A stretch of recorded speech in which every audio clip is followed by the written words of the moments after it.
while General Chu Bing masterfully bleeds the northern cannibal tribes dry, turning a war of extermination into the first northern grand wildlife capture event. Our chieftain Luo Chong is playing an entirely different game. Back home, the engine of industry is screaming to life. Luo Chong isn't just approving tractor production. He's mapping out continent-spanning railways, envisioning an empire built on steel and steam. But in a move that redefines big-picture thinking, he launches a national writing contest. This isn't just about soft power. He's turning a detective's journal into a police training manual and his wives into the founding mothers of gourmet cuisine and textile history. Meanwhile, Chu Bing's flawless starvation strategy hits a snag. The cannibals have finally banded together, forming a mega hunting party too large to engage. The war has stalled. Yet, from this impasse, a new, audacious plan is born. To trap the enemy's main force, they must first abandon a key fortress, transforming their greatest prize into the most tempting bait. The board is being reset for a battle that will define the fate of the North. Heh, Yi chuckled, stroking his beard smugly. The feeling is mutual. You, my boy, have excellent strategic vision. I, on the other hand, have a knack for the tactical details. After a brief round of mutual flattery, the two quickly finalized the new battle plan. 3 days later, the snow returned. This blizzard, which lasted for 2 consecutive days, was the final straw for the herds. The ground was buried completely under a thick white blanket.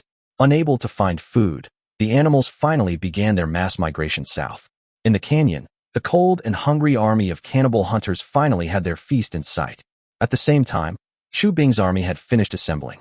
The 2nd and 3rd battalions, along with several thousand militiamen, converged in a mighty host at the main camp in the hunting grounds. Their total force was over 6,500 men. Their soldiers were strong, their horses were well fed, and their supplies were abundant. They waited only for the order from their commander.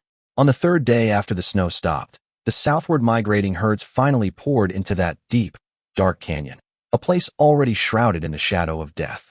Narrators aside, on the importance of a good wingman, Chu Bing is in charge of drawing up the grand vision strategy, while Yu Yi is in charge of bringing it to life, perfecting the tactics.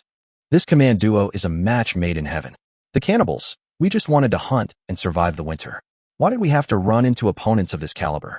Is the difficulty on this game set too high? System, the author reserves the final right of interpretation. Rumble. The herds of beasts stampeded, a white avalanche sweeping through the canyon. The flying ice and snow transformed into a vast white mist, from which a ceaseless, rolling thunder emerged. Crack, rumble. From the cliffs on either side, the cannibals let out savage roars. They worked together, pushing prepared boulders and massive blocks of ice, sending them crashing down into the valley below. Thud. The boulders fell, instantly blocking the narrowest passage of the canyon. The startled herds erupted into chaos, their panic intensifying. Those in the front tried to turn back, but those behind surged forward relentlessly. In the narrow passage, the beasts were crammed together, trampling one another, their agonized cries rising and falling in waves. Some of the more agile alpacas and great horned deer fought desperately to carve a bloody path out of the chaos. However, a death trap awaited them, a barricade of sharpened wooden spears. Countless beasts, charging forward, had no time to react before they impaled themselves on the sharp wooden spears, their bodies pierced through.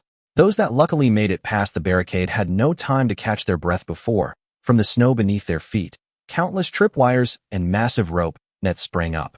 After this onslaught, the canyon was littered with corpses, a river of blood flowing through the snow. However, the sheer number of beasts was too overwhelming.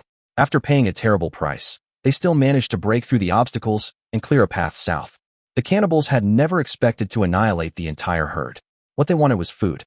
Half an hour later, the thunderous sound of hooves finally faded into the distance. In the canyon, mountains of animal carcasses and countless injured and fallen beasts were left behind. The cannibal hunting parties let out howls of excitement, brandishing their spears as they charged down from the cliffs to harvest their spoils. On a nearby hilltop, several groups of Shinsgard scouts watched the scene coldly through their telescopes. For the next 3 days, the canyon became a giant slaughterhouse.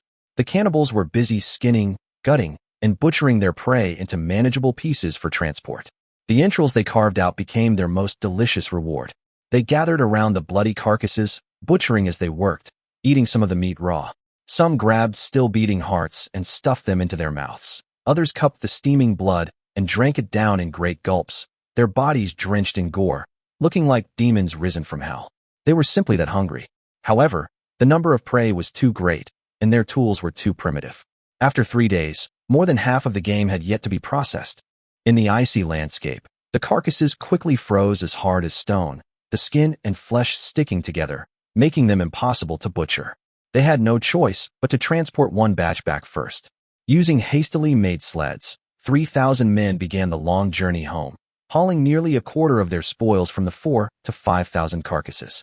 The remaining 1,000 or so men stayed behind in the valley to guard the rest of the game. At the Han tribe's main camp, when scouts brought back news of the enemy splitting their forces, Chu Bing and Yu Yi immediately gathered around the map. They won't get away this time. Yu Yi rubbed his hands in excitement. 6,500 of our men ambushing their 3,000. There's no way they'll make it back. Chu Bing, quick, where do we make our move? But Chu Bing stared at the map and the intelligence report, remaining silent for a long time. Suddenly, he looked up and said something that was nothing short of earth-shattering. We will not attack this transport team. We're letting them go. What? Yu Yi was the first to jump up. Why? How can we let such a golden opportunity slip by? Has the cold frozen your brain, boy? Uncle Yu, please, calm down. Chu Bing quickly tried to placate the old general. Take a look at these intelligence reports first, and let me explain. He pointed at the reports. Look, they're using sleds for transport. 3,000 men can only move a quarter of the game at a time. So, to move the rest of it back, how many more trips will they need? Yu Yi was taken aback, then he understood. Oh, I see. You're saying, even if we let them go, they'll come out again. Precisely. No. Yu Yi shook his head vigorously. That's not right either. If we let them take a quarter of it, that's a quarter of the meat gone. If we intercept them now, all the game will be ours. It would be great for feeding our people. If you let them go, aren't we taking a huge loss? Uncle Yu, don't get so agitated, let me finish. Chu Bing once again placed a hand on Yu Ye's shoulder, guiding him back to his seat. Why are you so focused on the meat? Narrators aside, an epic moment of decision. Do they choose to immediately reap a harvest of heads and spoils, or do they play the long game and fish for a bigger prize? Chu Bing, the battlefield actuary, clearly has a more far-reaching plan in mind. Yu Yi, on the other hand, is like an old employee who can't see past his year-end bonus, his mind filled with meat. Meat. Meat. This, right here, is a clash of strategic vision. Yu Yi looked as though the agony of the loss might make him faint, muttering ceaselessly, but that's all good meat. Prime, tender meat. Just letting them haul it away like that? It pains me to see it. I can't bear it. Uncle, you have to give a little to get a lot. Chu Bing tried to persuade him again, not knowing whether to laugh or cry. 3,000 of them, moving a quarter of the supplies at a time, right? Yeah, so what? Yu Yi responded listlessly. Then how many more trips do you think they'll have to make? A quarter at a time? So 4 times? Yu Yi answered tentatively. Wrong. Chu Bing shook his head. 3 times at most. Don't forget, on the last trip, all of them will be returning together. They'll definitely be able to carry more. Fine, 3 times. What does that have to do with you letting them go? That's under normal circumstances, Chu Bing said with an enigmatic smile. There's another possibility. They could move everything in just 2 trips. 2 trips? Impossible.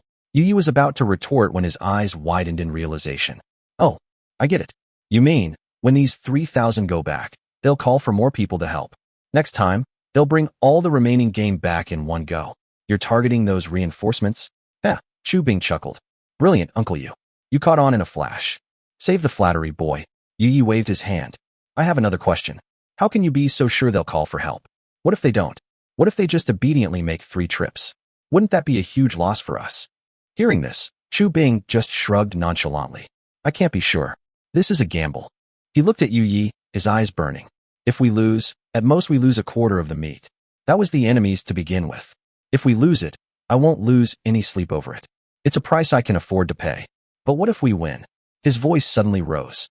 Then we have the chance to lure out even more of the enemy's effective forces and devour them in the wild, in one fell swoop. Uncle, you must understand, opportunities like this, where they practically serve themselves up to us, are rare. To trade some meat for more prisoners, this bargain is absolutely worth it.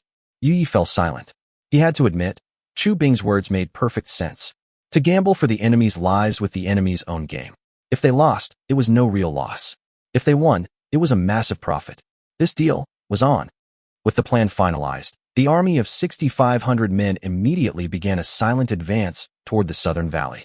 This time, they not only brought enough weapons and ammunition, but also a large number of sleds and draft animals, ready to receive their pre-ordered spoils of war. In order not to alert the enemy, they deliberately slowed their marching speed, tailing the cannibal transport team from a distance like a phantom. 5 days later, a scout reported back. The transport team had entered the edge of the northern forest and was about to return to its lair. The time had come. Chu Bing and Yu Yi exchanged a look and simultaneously gave the order. All troops attack. The army of 6,500 men, like a fierce tiger descending a mountain, charged toward the southern valley.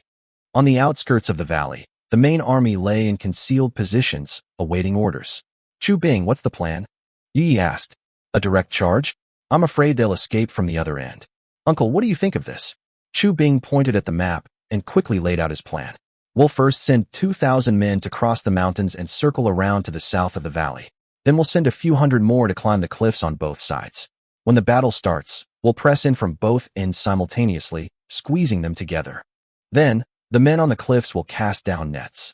Once they're all trapped, our main forces at both ends will swarm in. This way, we can capture them alive with minimal casualties on our side. That'll work, Yi nodded in agreement.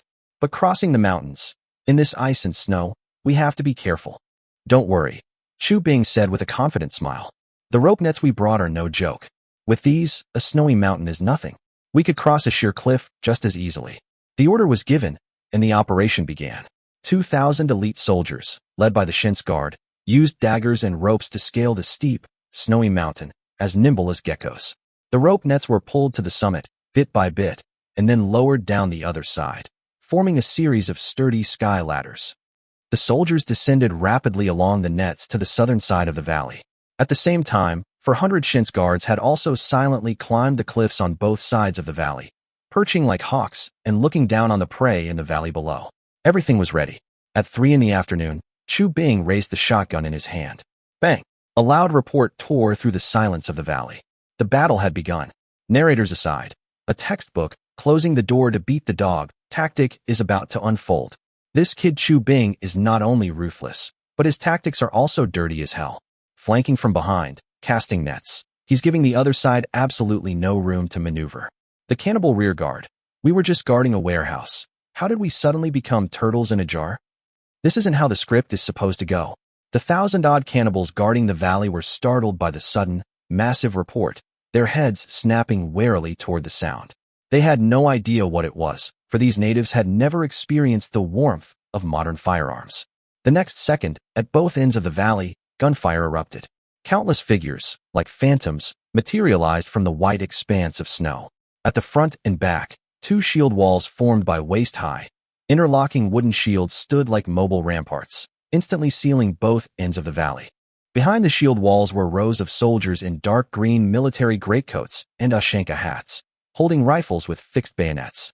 The silvery gleam of the steel caught the pale sky in a cold, grim light that was almost blinding. Bang! Just then, the front of one of those bayonet sticks spat a flash of fire.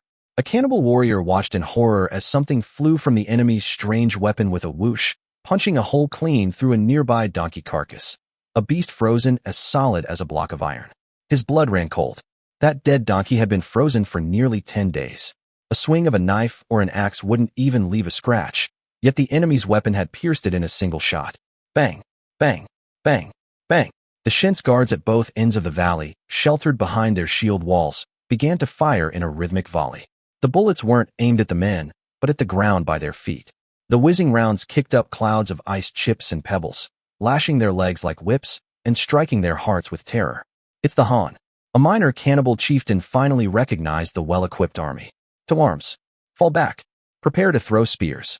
Several chieftains brandished their bone spears, roaring in their native tongue, trying to rally their men for a counterattack. Take out their leaders. From behind the shield wall, Chu Bing gave the cold command.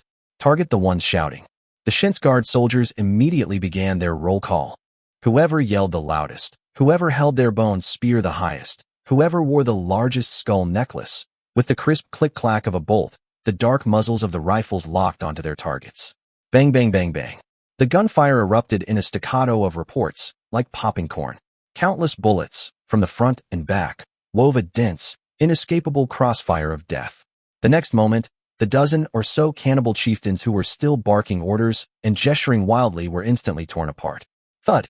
Their shattered bodies fell like broken sacks, riddled with bloody holes, their warm blood instantly staining the snow red.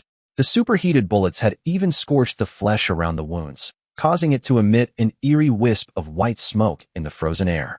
Aya! Screams of agony rose from the crowd. Over 100 men fell in an instant, all of them hit by bullets that had torn through the bodies of their leaders.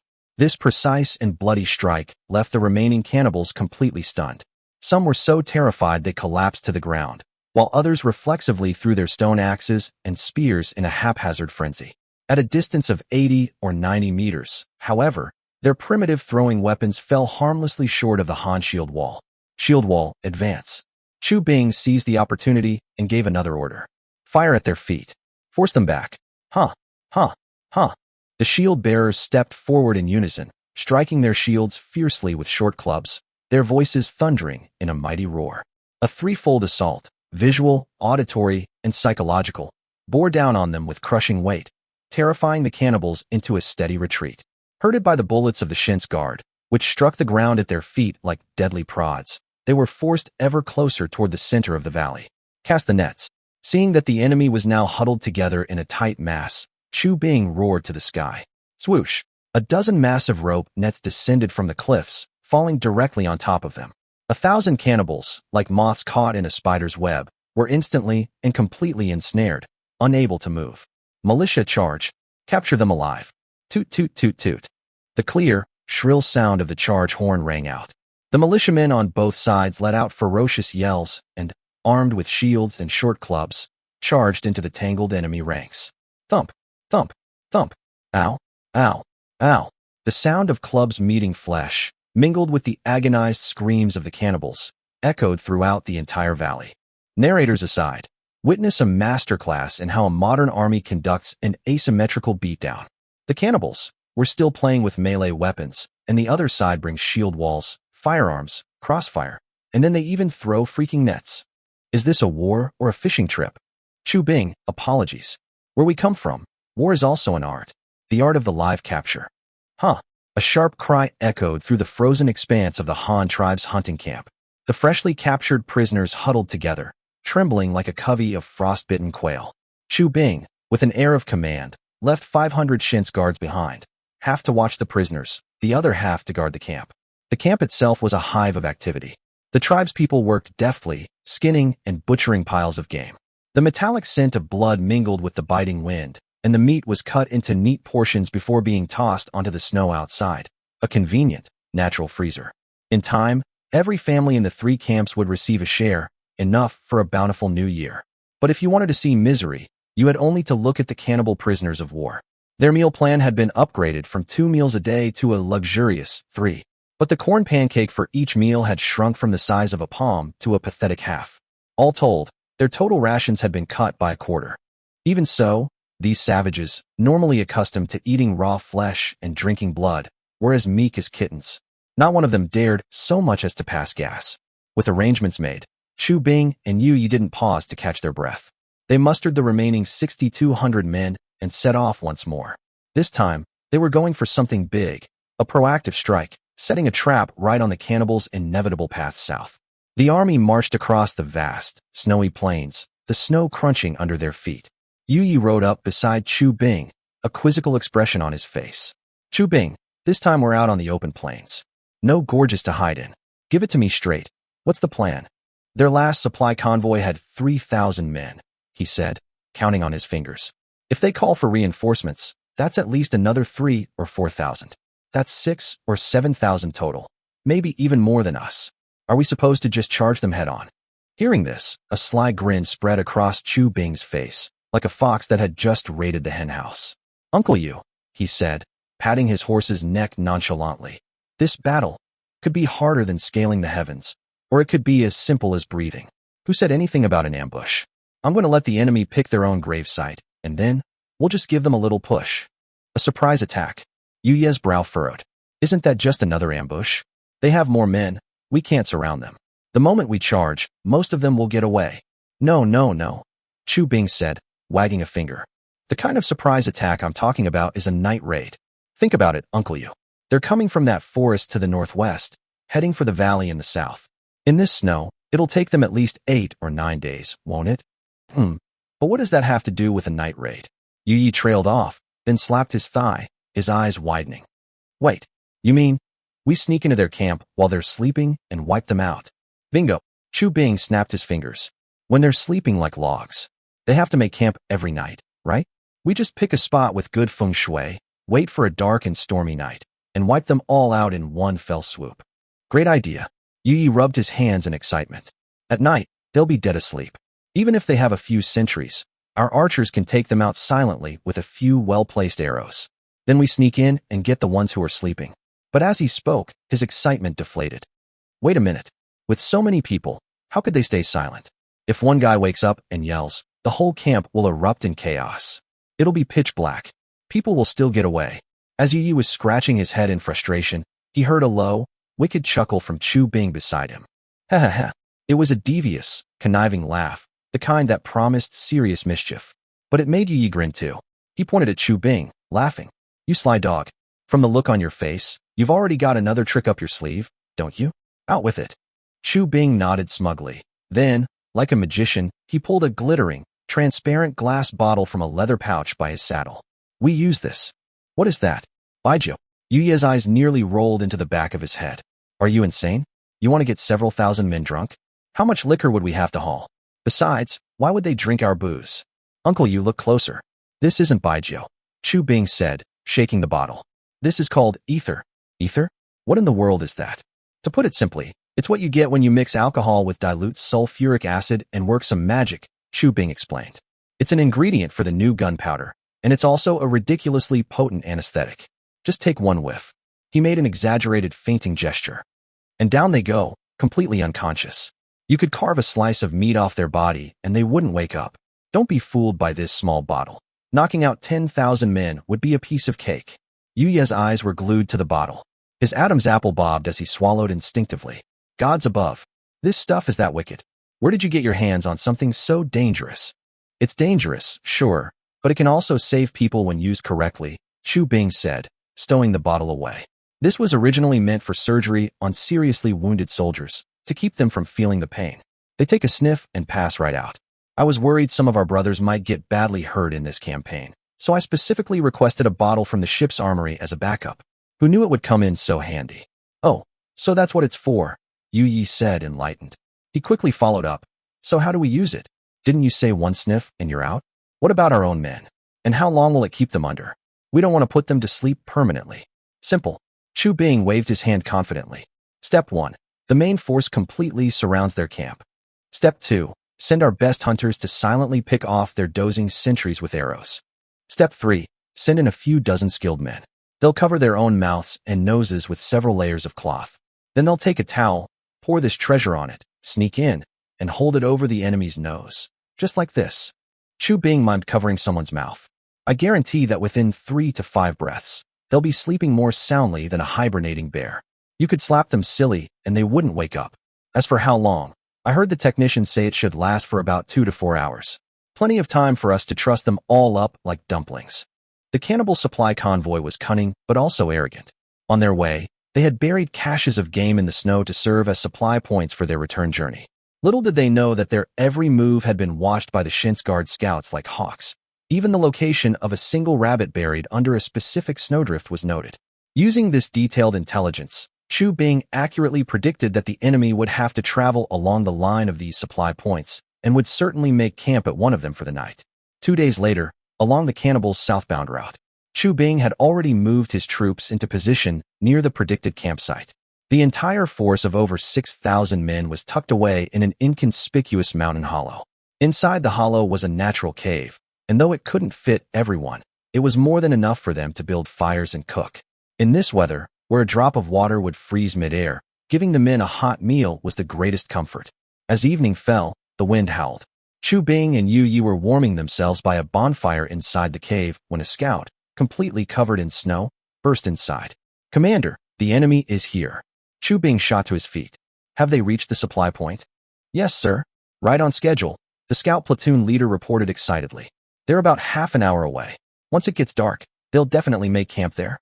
I've left a squad to keep an eye on them. As soon as they're settled, a messenger will report back. Good. Keep a close watch. Report any movement immediately. Chu Bing nodded. Yes, sir. You can count on us. The platoon leader snapped a salute, turned, and vanished back into the blizzard. Voiceover, deliverance by force. The deadliest kind. When the transmigrator whips out his middle school chemistry, the natives of this world should have known. The face of warfare has changed. Strategies from the art of war. The courage of 10,000 men. In the face of one sniff and you're down. It's all for naught. And now, please enjoy our large-scale anti-drug PSA. Don't sniff that handkerchief, it's poisonous. Directed by Chu Bing and featuring a guest appearance by 6,000 cannibals. About damn time. Yu Yi complained, stomping his numb feet as his breath plumed in the frigid air. If they didn't show up soon, we'd have frozen into a bunch of human popsicles. At least the enemy gets to walk around and stretch their legs. We've been holed up here for 2 days. I feel like my brain's about to freeze solid. Chu Bing rubbed his hands together, his face showing no trace of anxiety. Uncle Yu, our patience has paid off. Go and make the arrangements. Have the cooks prepare a hot meal for the men. A big pot of hot noodle soup would be best, plenty of meat, with a scalding hot broth. We have a long night ahead of us. Everyone needs a full belly and warmth in their bones. You got it. Leave it to me. The mere mention of hot food instantly revived Yu Ye's spirits. He turned and ducked back into the cave to organize the meal. At 5 in the evening, the sky, like a gray cloth dipped in ink, quickly darkened. Another message arrived from the frontline scouts. The enemy had made camp at the designated location. They were digging their buried game and firewood out of the snow, clanging and banging as they set up simple tents.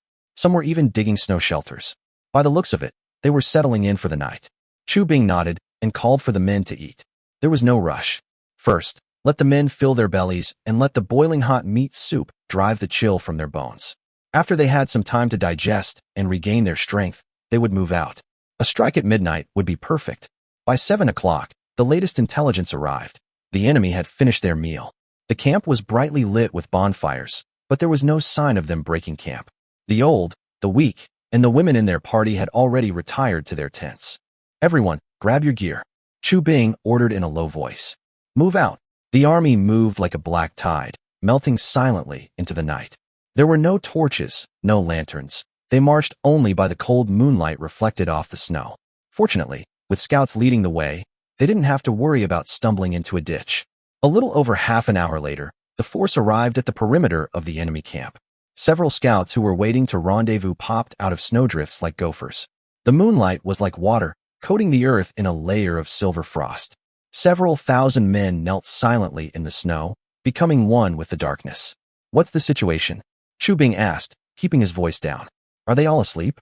Sir, a scout replied in a whisper, suppressing a laugh. Most of them are asleep, but some of the more energetic ones are in their tents. Heh, occupied. They brought a lot of women with them this time. So they have their pleasures. Good for them. Chu Bing's lips curved into a smirk. To have the leisure for that just shows they haven't realized the Grim Reaper is already standing at their bedside. He quickly issued his orders. Immediately send men to take our militia and circle around the flanks. Seal the perimeter completely. Remember, keep it quiet. Don't startle the prize inside. I'll use a gunshot as the signal. No one moves until you hear it. Understood. Next, Chu Bing turned to Yu Yi beside him. Uncle Yu, I'll leave those dozing sentries to you. As soon as our encirclement is complete, send them on their way. Remember, make it silent. Yu Yi gave him an okay sign and grinned, then quietly went to prepare with a dozen of his best sharpshooters. The divine arm crossbows in their hands were the perfect tools for this kind of clandestine work. After Yu Yi left, Chu Bing summoned his personal guard company commander. After Uncle Yu's men take care of the sentries, you move in, Chu Bing said, his eyes fixed on the commander. 2-man teams. One handles the towel, the other provides cover. If the target struggles too much or wakes someone nearby, the man on cover takes them out with a knife. I have only one requirement. For the entire operation, I don't want to hear a single scream. Yes, sir. Just you watch, Commander. This is a piece of cake, the commander said, puffing out his chest with a relaxed look. Smack. Chu Bing swung his hand and slapped him on the back of the head, hissing, a piece of cake? Did you not hear me? Be cautious. Do not underestimate the enemy. If you screw this up, I'll have your hide. And another thing, make sure the men wear their masks properly. Don't knock yourselves out before you get the enemy. Yes, sir. I remember now. Be cautious. Never underestimate the enemy. The commander promised in a small, aggrieved voice, rubbing the back of his head. All right, go. Be careful when you're distributing the treasure, Chu Bing said, waving him away. The commander scurried off to make the arrangements. The 200 elites of the guard company, 100 perfectly suited teams, would form tonight's Anesthesia All-Stars. Half an hour later, a scout reported. The 4,000 militia were in position. The encirclement was complete. Another 15 minutes passed. The 2,000-strong main force of the Shin's Guard had also established a dragnet in all 4 directions, ensuring that not even a mouse could escape. At midnight, the bonfires in the camp gradually died down, leaving only dark red embers that crackled softly in the cold wind. The coarse panting from within the tents had long since subsided. The sentries on watch, exhausted from a full day's march, were sitting by the fires, cradling their weapons and nodding off. Their heads bobbed, ready to fall into a deep sleep at any moment. The time had come. Chu Bing and Yu Yi met each other's gaze and nodded in tacit understanding. Yu Yi waved his hand. A dozen black figures, holding their powerful crossbows, pounced forward as silently as leopards. The next morning, as the first rays of dawn pierced the darkness, the more than 9,000 cannibal prisoners began to stir from their deep, chemically induced slumber. When they opened their eyes, they saw not their familiar camp, but pairs of cold iron shackles and the dense ranks of Han soldiers surrounding them, weapons at the ready. Awake? It was far too late. The Han, for their part, were humane. They provided the prisoners with hot meat soup and corn pancakes. After they had eaten, they were tied together in the old way, strung along like beads on a string. 9,000 prisoners, plus the 6,000-strong Han army. Over 15,000 people spread across the snowy plain. The sight was truly one of a crowd of 10,000, stretching to the horizon, a spectacle so grand it made one's scalp tingle. Chu Bing had his men document this historic moment with cameras from every angle, then gave a great wave of his hand. Set out. We're going home. With that, the first phase of Chu Bing's strategic plan concluded perfectly. The animal herds of the hunting grounds had already migrated south, leaving the cannibals without a primary food source. With their population decimated and their food reserves dwindling, it was predictable that they would be forced to migrate south en masse to survive the coming winter. The goal of the second phase was to strike this southbound pack of hungry wolves hard, right in the middle of their journey. Simultaneously, the fishing operation at the Salt Lake would proceed, periodically abandoning positions to lure the enemy into committing more troops, then devouring them in one gulp. This two-pronged operation would bleed the cannibals continuously. By early next spring at the latest, they would be crippled, leaving their main camp vulnerable. Chu Bing wrote a long letter detailing the latest battle report, the photographs, and his strategic vision for the future. He sent it by express rider to Luo Chong, with a special instruction: prepare more boats and grain for the arrival of a supersized gift package. Afterward, the army split up once more.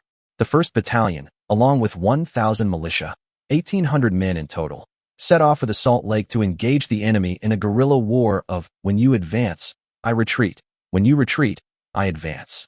As for Chu Bing, he personally led the remaining main force straight for the position at Riverbend. It was the one path the cannibals had to take on their journey south. Voiceover: when it comes to warfare, you really need an educated man. While others were still playing with cold steel and melee combat, Comrade Chu Bing had successfully elevated warfare to the chemical level. It turns out that no matter how ferocious a warrior, he is no match for a handkerchief soaked in ether. A move like this is what you call asymmetrical warfare. Utterly without honor. The Riverbend position. This name was destined to be etched in bold ink in the annals of the Han tribe. For the next 4 months, this place would become a colossal trap. Thousands upon thousands of starving cannibals, like a herd driven by an unseen hand, would surge south through this very spot. And the job of Chu Bing and his Shin's Guard was to turn this sole passage into a one-way street to the prisoner of war camp.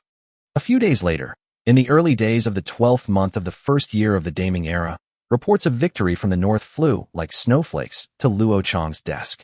The messenger's voice was hoarse from shouting, but his face was aglow with excitement. A great victory, Chief.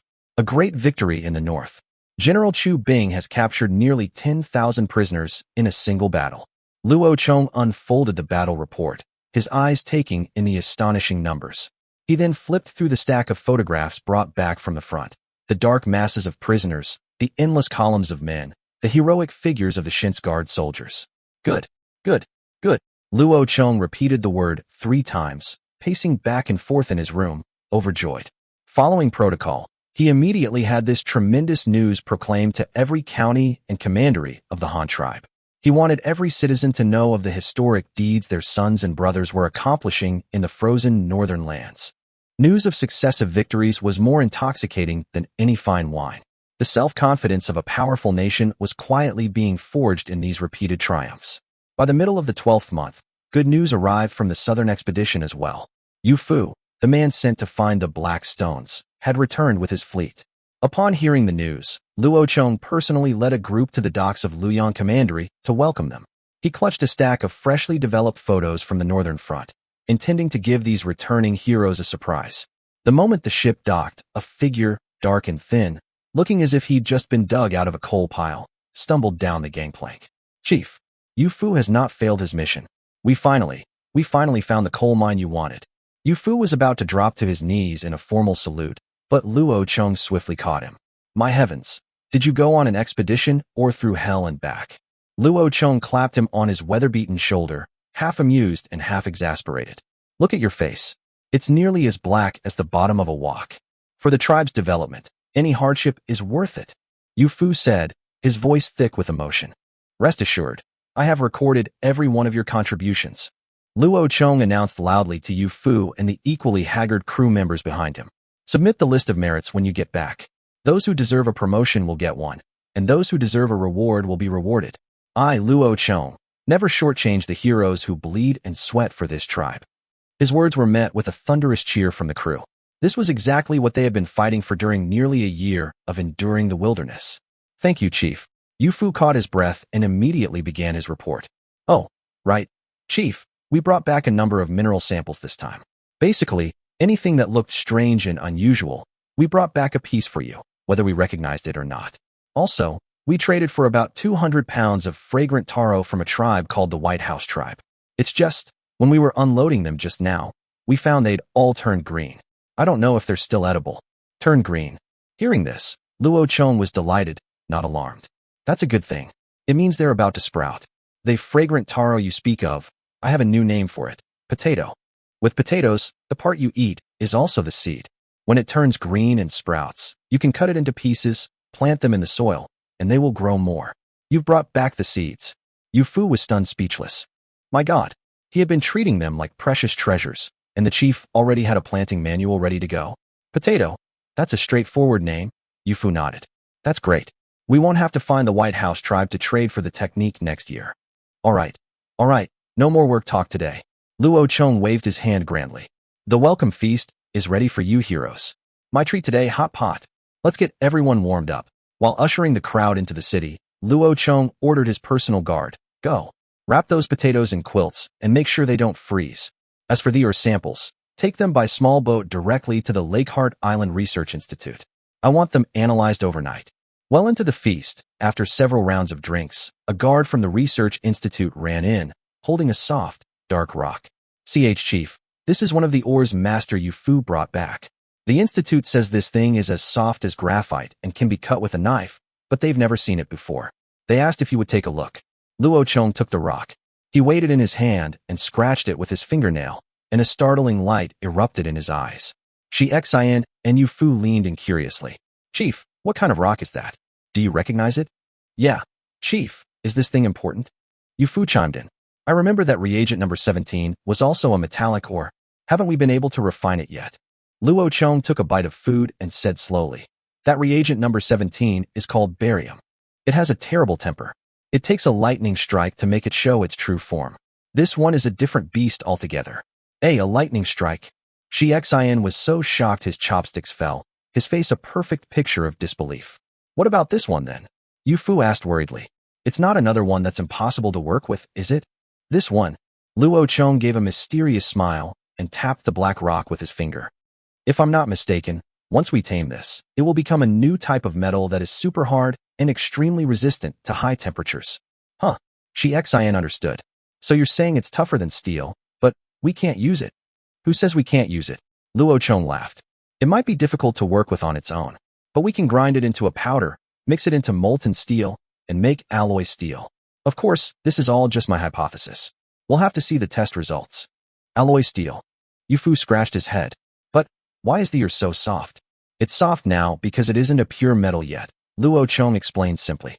The process of refining metal is like giving it a complete rebirth. Using fire is one way, but we have other methods. Seeing their still baffled faces, Luo Chong didn't elaborate further, but inside, he was bursting with joy. He was almost certain this was molybdenite. As a former weapons expert, he was more than familiar with the metal molybdenum. This was an essential material for manufacturing modern, high-precision firearms. With it, the lifespan and accuracy of the Han tribe's rifles would instantly jump to the next level. Voiceover, high-energy alert. The scholarly transmigrator is about to enter live science lecture mode. All native students, please remain seated and prepare for a crushing blow from another world's basic science. Friendly reminder, it's okay if you don't understand. Just chant the chief is awesome and you'll be fine. Luo Chong was well aware of an interesting fact from his past life. On Earth, 80% of the world's reserves of a strategic metal called tungsten were located in China. And 80% of China's tungsten was concentrated in a single province. This distribution of resources was a gift from fate itself. It was practically a monopoly. So, the question remained, if other countries lacked tungsten, did they simply forego building machine guns and cannons during World War II? Of course not. They had molybdenum.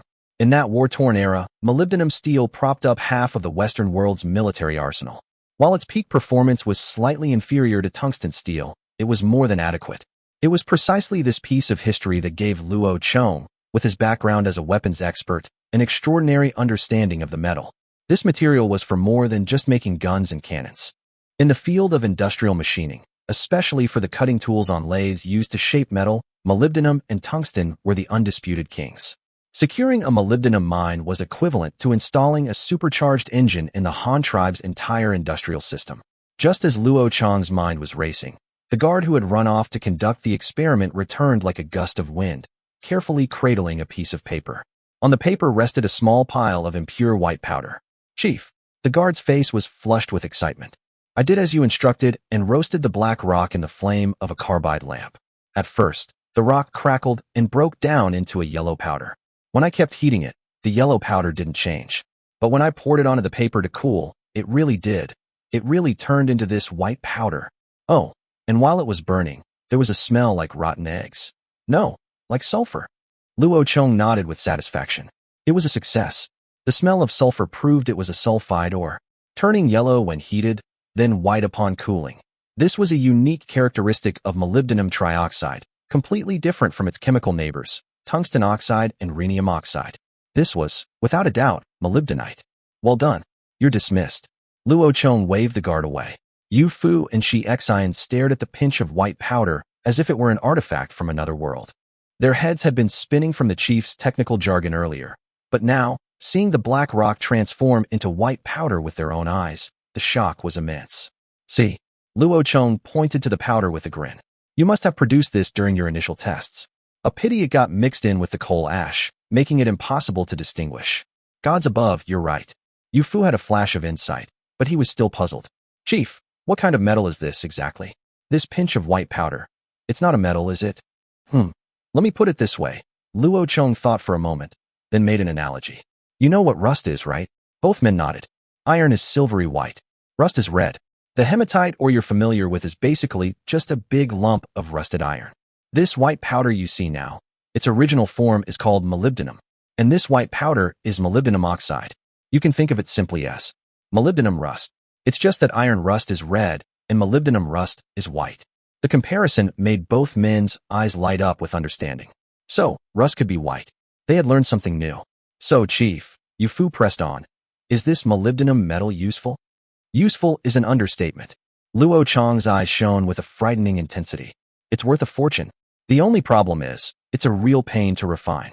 Its melting point is over 1.5 times that of iron. Our current furnaces probably can't handle it. But that doesn't matter. We can still use this molybdenum rust powder just as it is. After the meal, in the Luoyang Commandery Government Office, Luo Chong personally took up a brush and wrote down the properties of molybdenum, its refining methods, and how to produce molybdenum steel alloy in detail. He sent these instructions, along with a direct order, to the Lakehart Island Research Institute and the steelworks in New Steel Commandery with the utmost urgency. Form a joint task force. Immediately. Right now, produce molybdenum steel for me. After arranging this, he finally unrolled the map of the south drawn by Yu Fu and began to discuss the next steps of their strategic plan. First, the prisoners. That's simple, Luo Chong said, tapping the table. According to Chu Bing's report, we've captured over 14,000 so far. Let's round it up and calculate based on 15,000 able-bodied laborers. My plan is this. 5,000 will go to New Steel Commandery to mine until the end of August. Another 5,000 will be sent to the capital. The construction projects there are progressing too slowly. They need more hands. That leaves 5,000. You tell me, how should we assign them? Shi Xian didn't have any projects requiring a large labor force, so he remained silent. Yu Fu thought for a moment and asked, Chief, how long will it take to transport these 15,000 people? Luo Chong did a quick mental calculation. We have over 60 large ships in the north now. Transporting them all in one go is not a problem. The first batch of 5,000 will be here by March of next year at the latest. That makes it easy. Yu Fu pointed to the southern region on the map. Chief, I say we have them build cities in the south. We're going to be opening mines and building factories there in the future. We can't have our people sleeping in the wilderness, can we? Let's build the cities first, so when our population migrates over, they can settle indirectly. Have the cannibals build cities? Luo Chong frowned at the suggestion. There's a language barrier, they have no skills, and you want them to build houses right after being captured. I think that's a bit ambitious. Voiceover, knowledge is power, a phrase perfectly embodied by Luo Chong. While others are still puzzled by a strange rock, he has already planned out the entire industrial chain, from ore to alloy steel to new weaponry. This is no longer just being ahead. This is like returning to the Stone Age in a starship, the ultimate asymmetrical advantage. Then what you're suggesting is? Yu Fu frowned as well. He had been swept up in the grandeur of the plan, but Luo Chong's point brought him back to reality. The image of savages who were eating raw flesh and drinking blood just yesterday, trying to lay bricks and build walls today, was too absurd to contemplate. Having them build the city isn't out of the question, Luo Chong said, his fingers tapping a rhythmic beat on the table. They can't build houses, but we can have them handle the infrastructure first. If our people are going to move there, the land has to be cleared, right? Irrigation canals need to be dug, don't they? The city's foundation has to be leveled, and trenches for the sewer system must be dug, correct? And then there's firing bricks, logging, quarrying, and road construction. None of this requires any real skill. It's all manual labor. We can assign supervisors to direct them and have them complete this preparatory work first. Once that's finished, we can move them on to building railways and mining. It will be a seamless transition. Brilliant. Chief, that's a brilliant solution. Yu Fu slapped his thigh, his eyes alight with understanding. All right, the arrangement for the prisoners is settled then. Luo Chong made the final decision, then turned his gaze to the large map of the south on the table. Next, let's discuss the industrial layout for the south.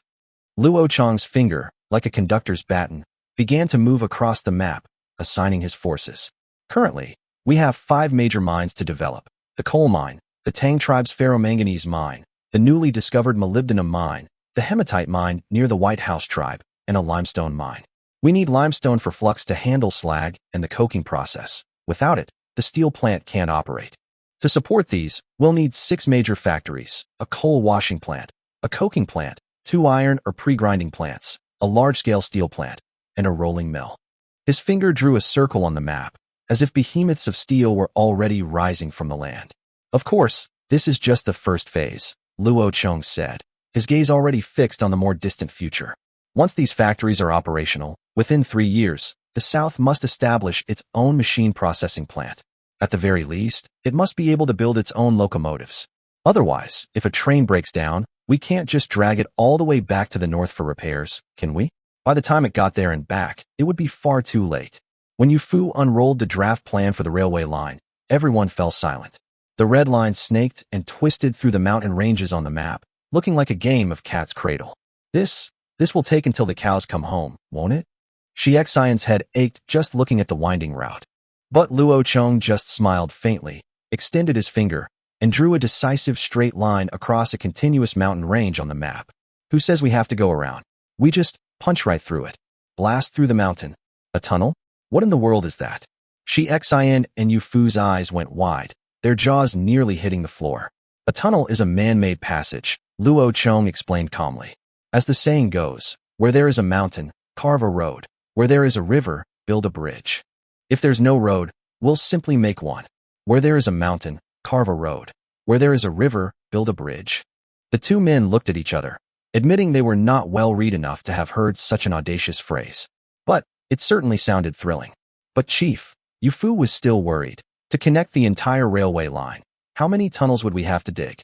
The amount of work is just too massive. I'm afraid it couldn't be done in less than 10 years. 10 years. Luo Chong scoffed. Let me show you how it's done. We'll use dynamite. First, we survey the terrain properly and start digging from both ends of the mountain toward the middle.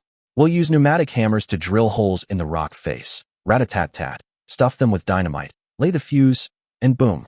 Problem solved. After it's blasted open, we'll reinforce it with a steel rebar framework, pour concrete to strengthen it, and smooth out the tunnel walls while we're at it. Job done. The two men were completely speechless. The chief had not only identified the problem, but had also devised a complete construction plan on the spot. He spoke as if he'd seen it all 1,000 times before. Since the chief already has a comprehensive plan, Yu Fu wiped the sweat from his forehead. Then, who would be suitable to take on this arduous task? We'll assemble a crack team. Luo Chong waved his hand. From the Cross-Sea Bridge construction site, transfer a demolition expert team.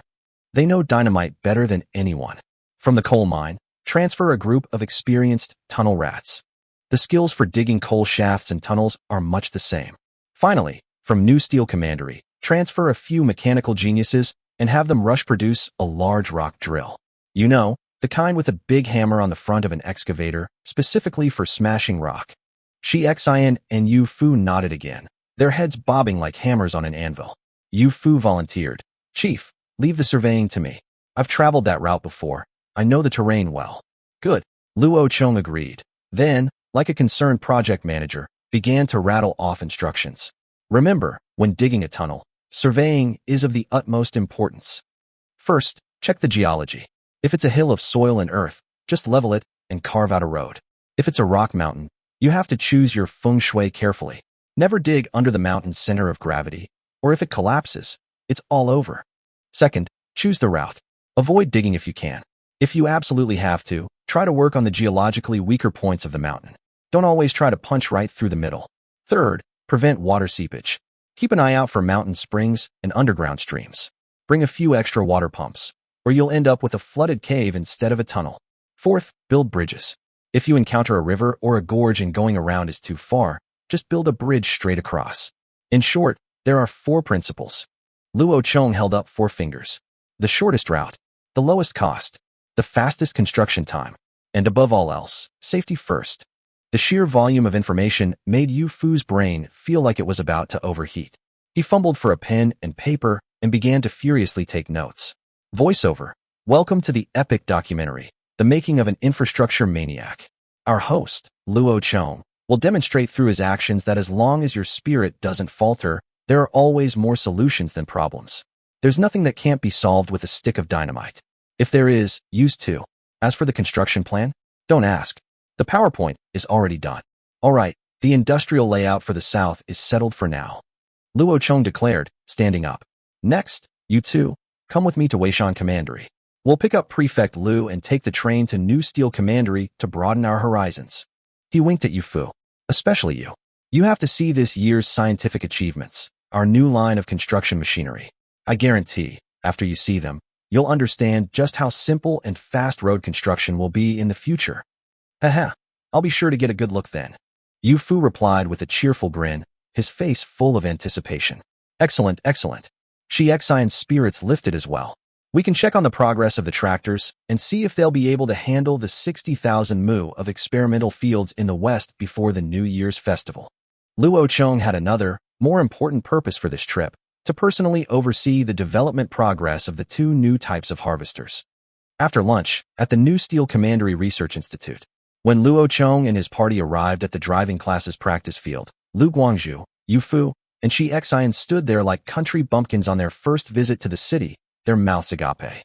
On the training ground, several steel behemoths roared, dragging huge plows behind them, effortlessly carving deep furrows into the frozen, rock-hard ground.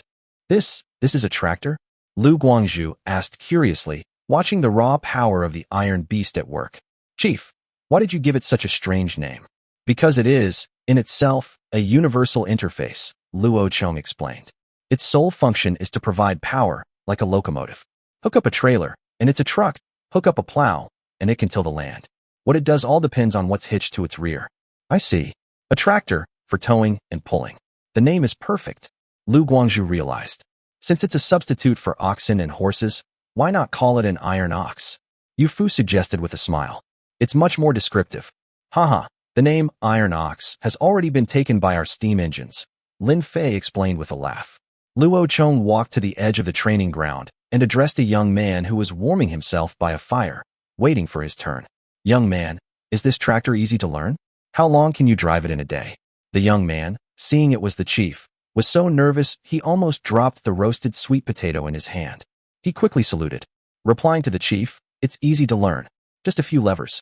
Push forward to go, pull back to stop. It's very simple. It's just, there are too few vehicles right now. It takes several days for my turn to come around, and then I only get to drive for half an hour. Then study hard. Luo Chong patted him on the shoulder encouragingly. You are the first batch of tractor drivers in our tribe. If you master this skill, when it's time to find a wife, the girls will be lining up for you to choose. The young man's face turned beet red, and he giggled foolishly. Luo Chong asked a few more students and found their situations were similar. He remembered that when the driving class was formed, it was supposed to have 60 students, but there were only about 10 on site. Lin Fei, where are the others? Replying to the chief, Lin Fei answered immediately. There are too few vehicles and too many people. They'd just be idle. So I organized them to help out in the production workshop to learn the tractor's mechanics at the same time. That way, if the vehicle has a minor problem in the future, they can fix it themselves. A good arrangement, but the training progress is too slow. Luo Chong immediately issued 3 directives. First, from today, add night training. When spring comes, there will be plenty of night shifts. They need to get used to it now. Second, bring out that loader for them to practice on too. Although it can't plow, the mechanical principles are the same. Let them get a feel for it first. Third, speed up assembly. Before spring, you must ensure that each person can drive for at least 1 or 2 hours a day, and they must be proficient in all the required skills. Yes, sir. Lin Fei immediately accepted the order and arranged for the machine to be brought over. A short while later, another steel behemoth, a size larger than the tractor, rolled out of the factory building. Its steam engine was behind the cab, with a large smokestack sticking out from the side. The most conspicuous feature was the massive steel bucket at the front. Chief, what's this thing? Yu Fu, like a curious child, sidled over again. This is a loader, Luo Chong introduced. See that bucket in the front? It can load dirt, sand, or grain, anything. Lower the bucket and push forward, and it can also be used as a bulldozer. By the gods, this is the road-building marvel you were talking about. Yu Fu slapped his thigh in excitement. A beast like this, how many men's work can it do? Brother Yu, that's where you're mistaken, Lin Fei said proudly. Our construction machinery isn't limited to just this one. Oh, what other treasures do you have? The 3 men's interest was piqued. There are also excavators and road rollers. One is for digging trenches and mining. The other is for compacting road surfaces. With them, in the future, all the pottery and stone rollers can be retired. Really? Quick, take us to see them. The group followed Lin Fei into the massive production workshop. The workshop was a hive of activity, with all the workers and machine tools running at full speed to complete the tractor orders. In a corner of the workshop, 2 unfinished steel behemoths sat quietly, gathering dust. One had massive steel rollers at both the front and back, clearly designed to crush anything in its path. The other was equipped with a thick mechanical arm, ending in a menacing iron bucket. Just looking at it, one could feel an overwhelming sense of raw power. Voiceover. Welcome to the Han Tribe Heavy Industries press conference. Today, we are proud to launch the infrastructure trio, the tractor, the loader, and the still under wraps excavator and road roller. Our slogan is, there is no terrain that cannot be flattened, and no earth that cannot be dug through. As long as you dare to dream it, we'll make the earth move. This excavator is incredible. Yu Fu stroked the massive mechanical arm, his eyes glued to it. One scoop from this is worth dozens of men digging for half a day. They're still chipping away at the foundations in the capital. If they'd had this from the start, the city would have been finished long ago. Impressive, Shi Xian added, pointing to the 2 wide steel tracks underneath the excavator. Why doesn't this use rubber wheels? The chief's idea, Lin Fei explained. Excavators mostly work on construction sites and in mines where the terrain is complex and there isn't even a proper road. Rubber wheels would get stuck easily. These tracks have a much larger contact area with the ground, making them far more stable. Lu Guangzhou drew in a sharp breath. The chief really thinks of everything. Luo Chong, however, paid no mind to their flattery.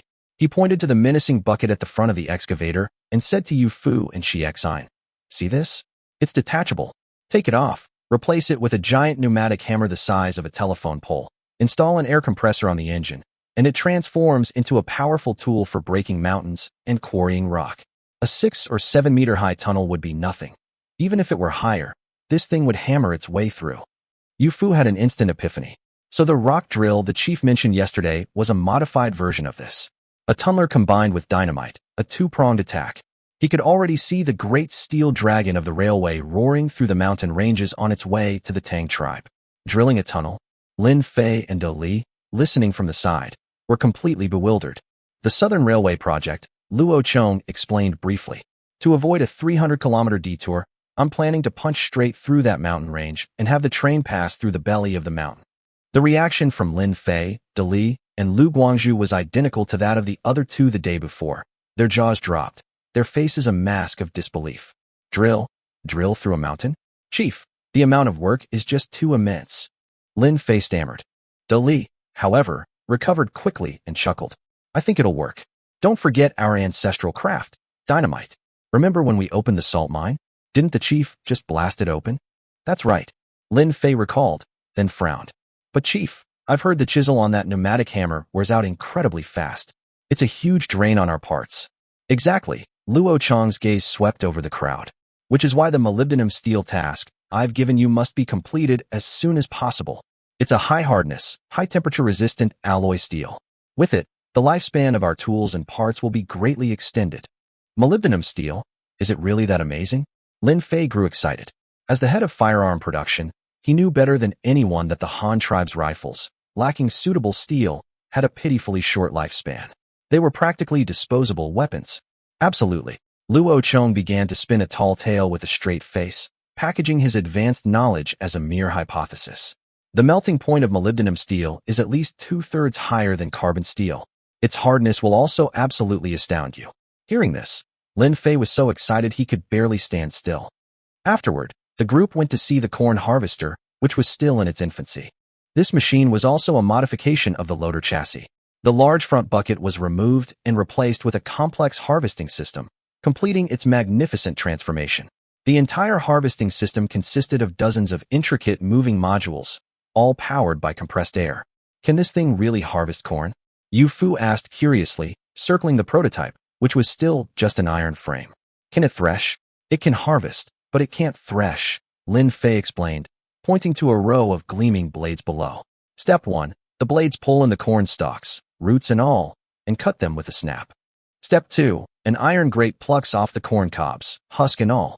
Step 3. The stalks are shredded and sprayed out the back, returning to the field.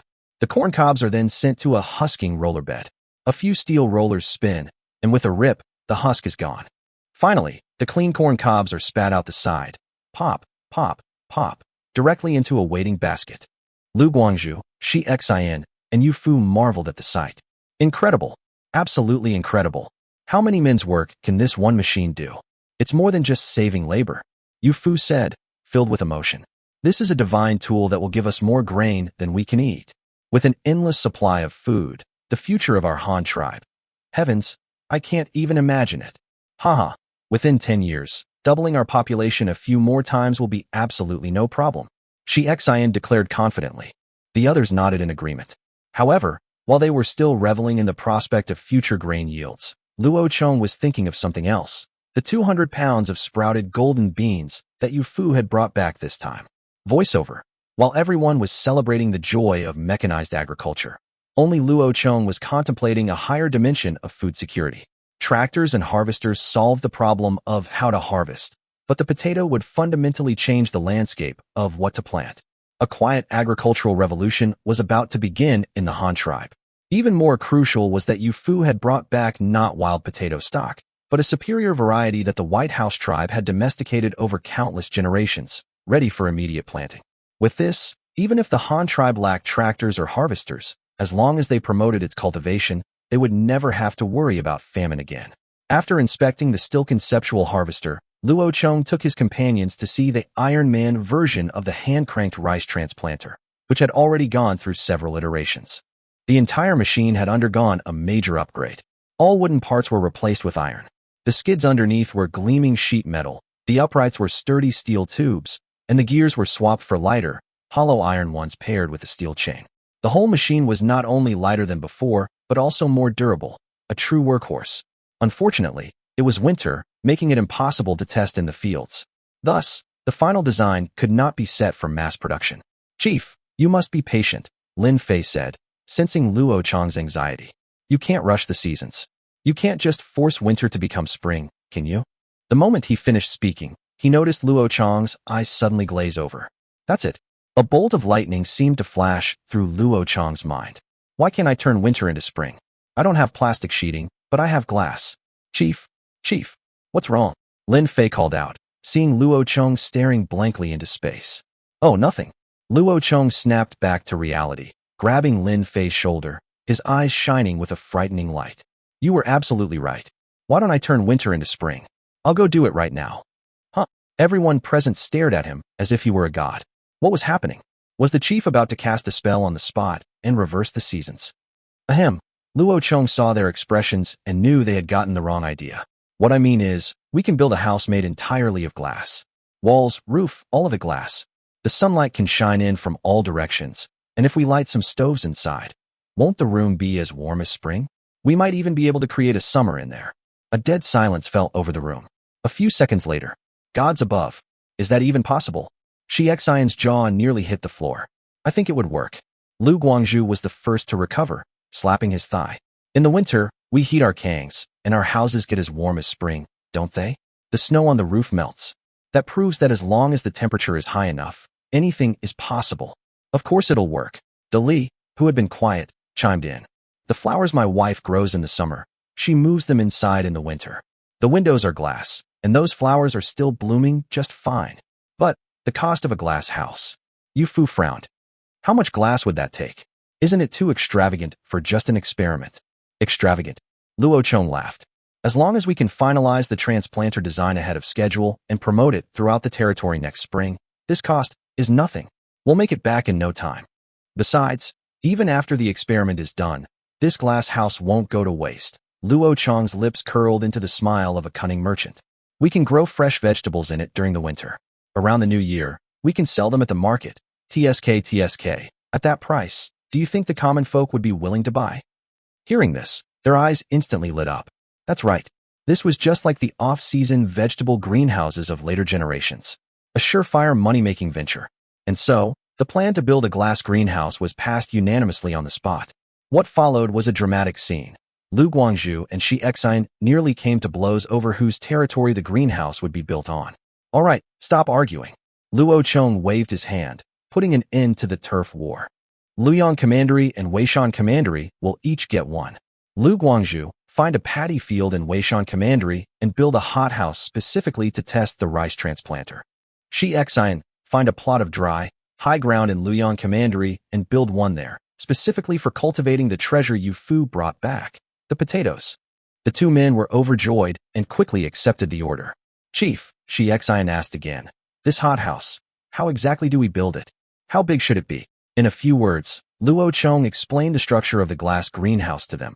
To put it simply, it was an enlarged, elongated lean-to, with the brick walls replaced by glass. "That's easy," Lu Guangzhu mused. "It's just that laying bricks in winter is tricky. I say, let's just use rammed earth for the foundation. It's faster." Luo Chang nodded in agreement. Time was their most precious resource now. After touring New Steel Commandery, Yu Fu wanted to immediately take his men to survey the southern railway line, but Luo Chang stopped him. "You've been on the move for a year, my boy. It's time for a rest," Luo Chang said, clapping his shoulder. "Go home for the festival, spend some time with your wife and kids. If you're really bored, write down your adventures from these past years. The tribe is holding an essay contest. You might even win a grand prize. Write a journal." "All right then." Yu Fu thought for a moment and agreed. After sending Yu Fu on his way, Luo Chang, along with Shi Xian and Lu Guangzhu, energetically set about arranging the construction of the glass greenhouses. The biggest advantage of building in the winter was the abundance of labor. It was the slack season for farming, and the common folk were all resting at home. The moment the recruitment notice was posted, the registration office was mobbed. Voiceover: when it comes to getting things done, you have to hand it to Luo Chong. One moment he's fretting about the seasons, the next he's devised a plan for an artificial spring. From scientific research to commercial application, it's a one-stop service with clear thinking and flawless logic. All one can say is, with a chief like this, it's hard for the Han tribe not to prosper. And so, construction on the two artificial springs began in earnest. First, Luo Chong coaxed the master craftsman who had built his family's villa out of retirement, putting him in charge of the most critical part, the glass curtain walls. After all, these were masters of their craft, with ample experience in building sunrooms and fitting floor-to-ceiling windows. Next, he borrowed a group of carpenters from the shipyard who specialized in doors and windows, tasking them with crafting the greenhouse's beams, columns, and ventilation windows. It might have been a greenhouse, but not a single vent could be omitted, lest it turn into a steamer. Finally, he brought in his trump cards from the Research Institute, the very artisans who had built the glass room of the lighthouse. That was a room with a 360-degree panoramic sea view, where every surface, save the roof, was glass. Their craftsmanship was second to none. With such talent assembled, the building materials, naturally, had to be of the same caliber. Earth was sourced locally. Steel was whisked over from New Steel Commandery by train. As for lumber, the shipyard had mountains of it, in every specification imaginable. And the most crucial element, the glass. The Han tribe's glass factory had so much in stock they could have used it as bricks. Plate glass and glass wine bottles were the two highest volume products.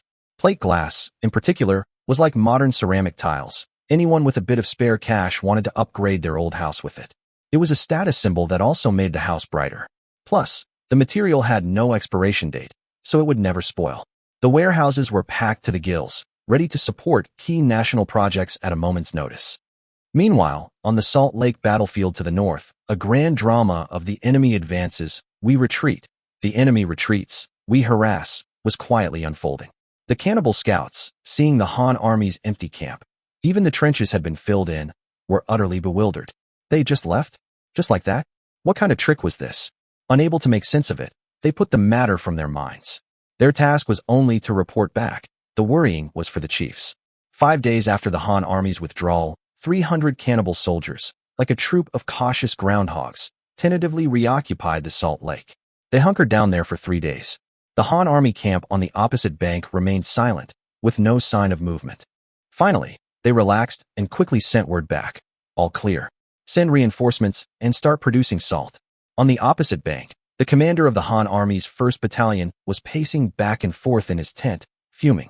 Damn it, 300 men? What good are 300 men? A handout for beggars. I've got over 1,700 soldiers here. That's not even enough for a snack. The political commissar calmly soothed him. Patience, Commander. Look at them. They've occupied the Salt Lake, but haven't started working. It's obvious they're testing us. Wait until they bring over all the civilians for salt production. Then we'll wipe them out in one fell swoop. Events unfolded just as the commissar had predicted. 3 days later, the main cannibal force arrived. 700 soldiers, accompanied by over 1,000 of their tribe's old, infirm, women, and children responsible for salt production, marched into the Salt Lake encampment. They did not know that the countdown to their demise had already begun. That night, a familiar scene played out once more. The battalion commander borrowed the precious treasure from the medics attached to his unit, ether. First, a dozen militia hunters, moving like ghosts, slipped into the enemy camp and silently eliminated all the sentries with bows, ropes, and daggers. Then, a platoon of soldiers, each armed with a towel soaked in ether, performed a real-life version of sleeping Arhats. The next morning, as the sun rose, only a dozen bewildered and decrepit soldiers remained by the Salt Lake. They rubbed their eyes and found the entire camp empty. More than 2,000 living people, along with a freshly produced batch of salt, had vanished into thin air, leaving behind only the cold corpses of a dozen sentries. Monsters. Ghosts. There are ghosts. Panic spread like a plague among the survivors. They hastily buried the bodies and fled back to their tribe, scrambling and stumbling all the way. The captured cannibals were equally bewildered. All they remembered was falling soundly asleep in their own camp the night before. The next thing they knew, they awoke in handcuffs, imprisoned in the Han tribe's main camp. Who am I? Where am I? What happened? How was I captured without feeling a thing? Voiceover. When it comes to psychological warfare, you have to hand it to the Han tribe. This round of midnight terror and mass disappearance not only captured a large number of prisoners, but also left the enemy with a massive psychological scar. From this day forward, a terrifying legend of the Salt Lake water ghosts would circulate among the cannibals, forcing them to sleep with one eye open. On the other side, Subing's main force, which he led personally, had also developed a deep affection for night raids. They couldn't help it. The results of the last battle were just too tempting. A few hundred men, in a single night, had captured nearly 10,000 enemies without shedding a single drop of blood. It was a story no one would believe if you told them. This kind of business deal, exchanging minimal cost for enormous profit, was something that not just Subing, but also Yu Yi and the officers and men of the Divine Strategy Guard had developed a taste for. They spent their days scheming how to replicate their success. Ether was precious, but if it could be exchanged for tens of thousands of prisoners, that little bit of perfume money was nothing. And so, on the second night after arriving in the Riverbend area, history repeated itself. The 10,000 or so of the cannibal tribe's old, infirm, women, and children gathered there were captured in their sleep. Most of these people were from villages where the able-bodied men had been conscripted, leaving them unable to survive on their own. They had banded together to forage for food, fishing in the ice and snow. Every day, people froze or starved to death. There were even tragic instances of cannibalism. For them, being captured by the Han tribe was, in a way, a form of salvation. At the very least, they no longer had to worry that they would become someone else's meal by the morning. At the Salt Lake front, the atmosphere in the 1st Battalion's command post was somewhat tense. "We won't gain an advantage by fighting during the day," the 1st Battalion commander slammed his fist on the table. "So let's keep up the night raids. I don't believe they can go without sleep." Zai, the militia captain, lifted his eyelids and mercilessly threw a wet blanket on the idea. "I think they might just do that. Looking at their cowardly and cautious behavior today, they'll probably finish refining the salt before dark, pack up, and leave. What will you do if they just come back tomorrow?" The battalion commander was at a loss for words. Those bastards might actually pull something like that. He paced around the room, his mind racing. If Subing were here, what would he do? And just like that, an idea struck him. "I've got it," he slapped the table. "Since a frontal assault is difficult, let's circle around behind them. They have to transport the salt back when they're done, right? We'll set an ambush on the way. Then, let's see them stay awake." Zai and the political commissar's eyes lit up. That's right. If they couldn't win head-on, they'd play dirty. Wasn't this General Subing's specialty? Learn and apply on the spot. Great idea, the commissar praised, then raised a few potential issues. But what if all 1,500 of them retreat together? Or what if they leave 1,000 behind and only send 500 back? Or what if they don't leave at all and, seeing our depleted forces, attack us instead? Easy, Zai, the militia captain, confidently took over. If they all retreat together, that's even better. It's at least a 3-day journey from here to their main camp. They'll have to make camp along the way, and then they'll be ours for the taking. If only 500 retreat, we'll take care of those 500 on the road first. As for the remaining 1,000, we can deal with them later. As for them attacking us, Zai scoffed. Leave one company here. With our firearms and defensive fortifications, holding them off for a day or two shouldn't be a problem, right? That's enough time for our main force to return. That's the plan, the battalion commander decided instantly. Commissar, you and the 2nd company will guard the camp.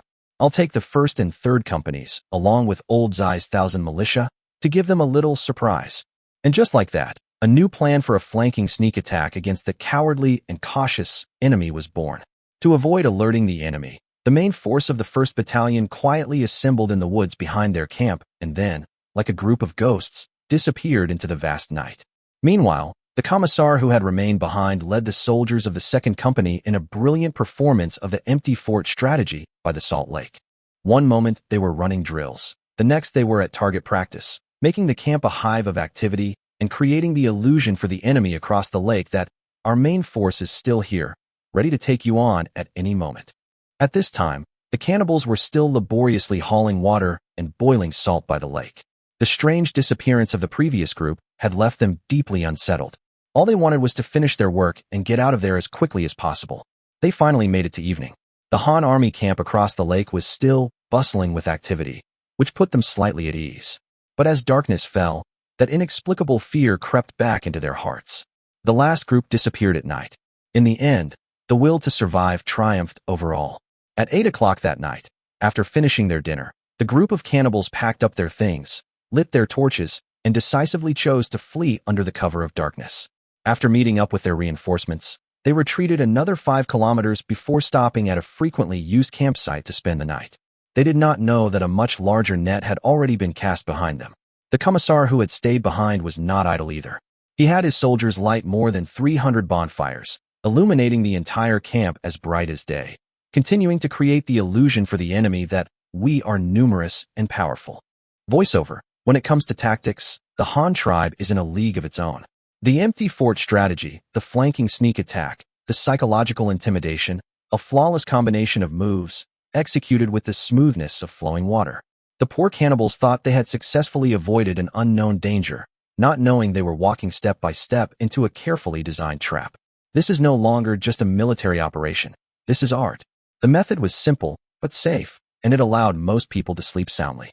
However, their very caution played right into the 1st Battalion's hands, presenting a golden opportunity for a night raid.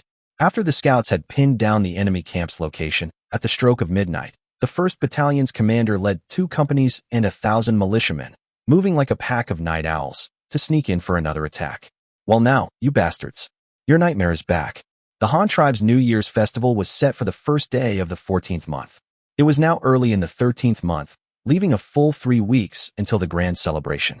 After the festival, they would have about another month to lie low before it was time to shoulder their hoes and start the spring planting. This was the heart of the agricultural off-season.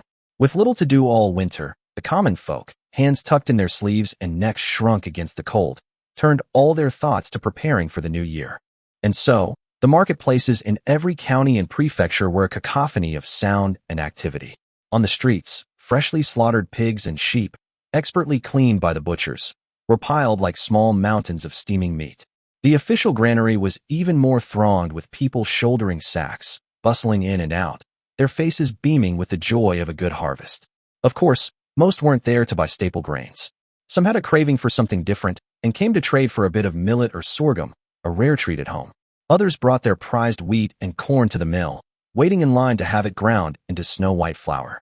Still others hauled sacks of soybeans and sesame seeds, heaving them into the oil presses. The rhythmic creak of the presses and the rich, fragrant aroma that drifted out could make a neighbor's child weep with hunger. But what was the most sought-after item for the new year? New clothes, without a doubt. Wearing new clothes wasn't just for good luck. It was the ultimate proof that a family was prosperous. Who would splurge on new fabric for clothes if they didn't have a bit of spare cash? Speaking of fabric, the real sensation these days was the colored and patterned cloth from the official producers. While traditional folk dyeing methods were serviceable, the techniques were crude, limited to the same old trio: black from chestnut husks, blue from indigo, and red from safflower. The colors themselves were often unpredictable and uneven, and they faded so badly after a couple of washes that they became a pale shadow of their former selves. As for printing any decent patterns, that was out of the question. But the official dyeing and printing factory, managed by Xiao Dye, was in a different league entirely. The fabrics they produced boasted colors so vibrant they were dazzling and patterns so varied your head would spin choosing. Best of all, they had massive looms, over 2 meters wide, that could produce a single, seamless piece of cloth big enough for a bedsheet or duvet cover. The result was smooth, beautiful, and impressively large. This technological edge created a monopoly in the high-end home textile market. The people might not say it out loud, but they knew a good thing when they saw it. This cloth was worth every penny.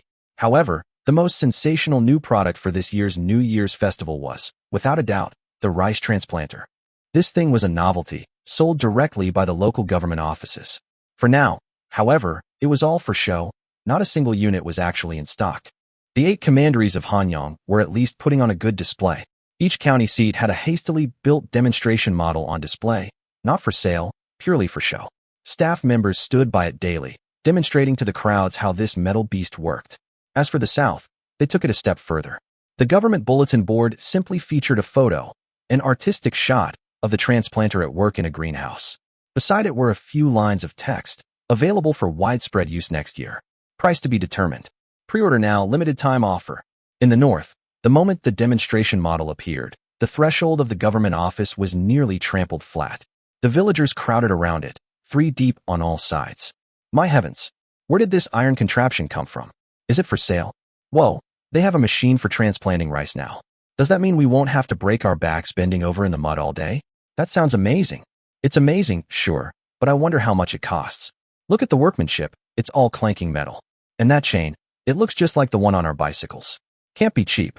The crowd buzzed like an overturned beehive. A clerk in the government office, swamped by the crowd, yelled until he was hoarse, but no one could hear him. In a moment of inspiration, he scrambled onto his desk and bellowed down at them. "All right, folks, quiet down. Listen to me. This beauty is called a rice transplanter. It's brand new, fresh from the forge, and it transplants rice like a charm. One person can operate it, planting 2 seedlings at a time. It's 2 to 3 times more efficient than doing it by hand. Once you get the hang of it, one person can do the work of 4, and without ever bending your back. As for the price, it's a standard national retail price of $10 silver. A fair price for all. And if it breaks, the blacksmith shop will fix it. You can pre-order right now. Pay a $5 deposit. Come to me to leave your thumbprint, and I'll write you a receipt. The first batch arrives on the 6th of next month, and pre-orders get first dibs. If you don't pre-order, you'll have to wait. But we guarantee everyone will have one before the spring planting season begins." After the clerk finished his breathless speech, the crowd buzzed to life again. $10 silver was about a third of a month's wages for an average family. It was expensive, but it was also a tool that would last for years. It wasn't cheap, but it was a purchase you could justify gritting your teeth for. It was like someone earning $3,000 a month, spending $1,000 on a well-made bicycle. You might not ride it every day, but it's a practical thing to own, definitely not a waste. And this rice transplanter could literally generate wealth from the fields, far more valuable than any bicycle. Immediately, someone pulled out their money. "I'm ordering. I have to get one." Others hesitated, calculating. "I need to go home and talk it over with the wife." Watching the lively scene from a distance, Luo Chong smiled, holding his 4-year-old daughter, Luo Lan. He had no intention of pushing through the crowd. Today, his entire family of 7 was out for a stroll. As the man of the house, he was in charge of carrying his precious older daughter. Behind him, the 2 lovely ladies, Xiao Dai and Zhang Ying, each held a younger baby, creating a picture of perfect domestic harmony. "Dad, I want that." His eldest son, Luo Chong, tugged at Luo Chong's pant leg, his chubby finger pointing at a stall selling sticky rice dumplings in bamboo tubes, practically drooling. Buy it, buy it." Luo Chong chuckled, pulling out some money and pressing it into his son's hand. "Go on, and remember to get one for your sister." After sending his eager son on his way, Luo Chong stood and waited for Xiao Dai and Zhang Ying, who were buying dried persimmon cakes. The 3 of them soon rejoined him, babies in arms, bringing with them a sweet fragrance. Voiceover. And there you have it, a primitive lesson in technology changing lives and consumption driving domestic demand. While other tribal chiefs are still figuring out how to carve up the next roasted beast, our protagonist is already laying the groundwork for agricultural mechanization and pre-order sales models. I propose that at the next Tribal New Year's Gala, this rice transplanter be given its own solo performance. We'll call it Spring of the Iron Beast.